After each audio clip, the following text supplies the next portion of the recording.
Hi, I'm Sean Finnegan. I'm one of the three amazing assistant principals here at Damonte Ranch High School, and welcome. I'm here to talk to you about SMART goals and how SMART goals is an integral part of your collaborative team to monitor your own successes and celebrations, the students' successes and celebrations, and to keep you on track with the system of meeting the essential standards assigned by the district. Now, SMART goals. So SMART, yes, be specific. Be specific in your goal. Should have 2 to 3 of them that you would like the student, based on their baseline data, where you want to get them to. And then it's measurable. You should have proof of progress along the way for each student as they get closer and closer to attaining the goal that you've extrapolated from the essential standard. Make sure it's actionable. Make sure you can teach it and get there within those steps which you are measuring. And then be realistic. It's not, the easiest example is not fair to expect a 105-pound freshman to bench press 400 pounds on day one. So be realistic on your action and your goal on how it's going to be achieved. And then be time-bound. Time-bound. You want to pick a day, September 18th. Everybody in this collaborative team is going to give the assessment that is going to tell us the information that we need as to whether these students have mastered that specific and measurable goal, or preferably goals from the very beginning.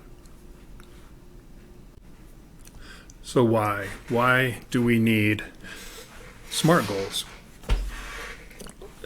The bottom line is, if your collaborative team does not have a focus and an endpoint in mind,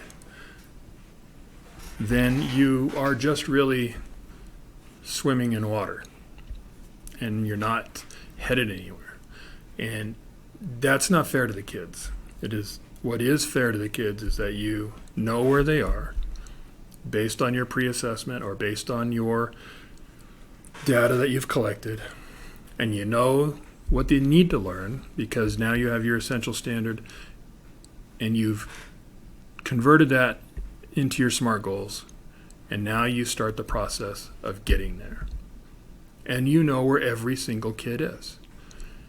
And it's not a surprise at the assessment time when a student doesn't do well. Now you know not only why they didn't do well, but how to help them after they didn't do well. And we know that many times a student doesn't do well because they're not in attendance. And excluding that, we have real-time data that allows us to work diligently with that kid or through a system to help them get them where we need to be without taking them out of grade level instruction. Now, the next question is how. We can use worksheets, or much like this one, where I apologize for my chair. It might be funny at times, but it's annoying at other times. Now, so the SMART goal, you create the SMART goal, which is based on your essential standard, and then you start putting what you're going to do, how you're going to get there, the target timeline, and the evidence that you're expecting to see or that you are going to use for the effectiveness of your instruction. Another way is this one. And this one asks a further step in question is what you're doing effective. And that's really the collaborative team discussion that you want to have is, I did this, you did that, your kids did super well, my kids did average well. How did you get this kid there? And those are the awesome sharing moments that help everyone grow in their teaching.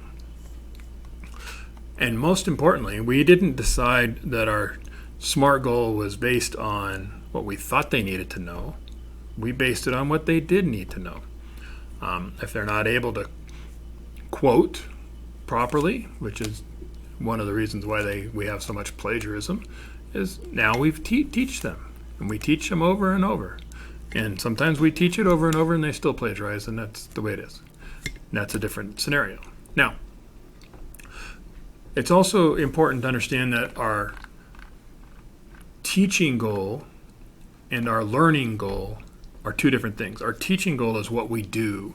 Our learning goal is actually what the SMART goal is, what we want them to learn.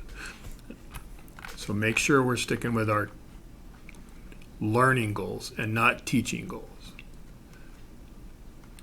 So this one, what kind of strategies are you going to use? Who's responsible?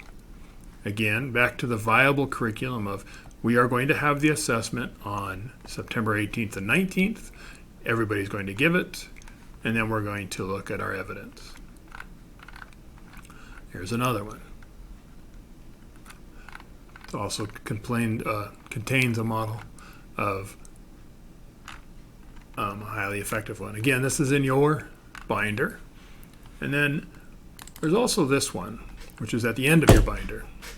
And it is, I like this one because you can do a little bit of it on your own, but it also asks the big question of what are you going to do with those kids that didn't meet the standard?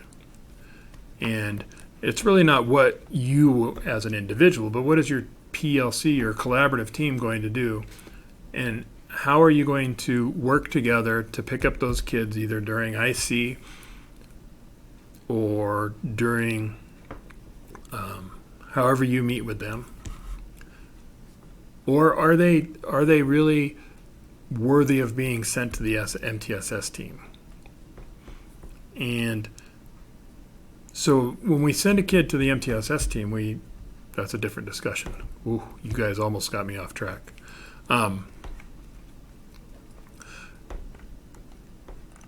Again, going back, where you want to make sure that we are not taking them out of grade level instruction. Again, this is going to be the last page in your booklet or your binder.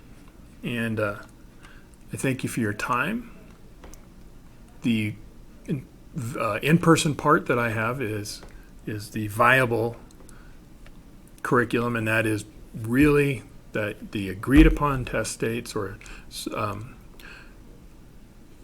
formative assessments that you're going to have and that you're going to use for the next step in the collaborative team process, which will be introduced to you by our awesome assistant principal, Marley Branca.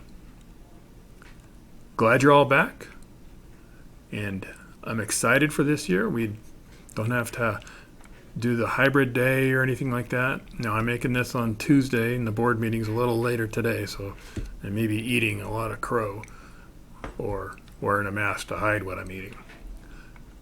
But remember, this is a team effort. We're not in this alone, and you are working with your SMART goals on your essential standards to achieve what is next and best for the student learning. Wish you the best.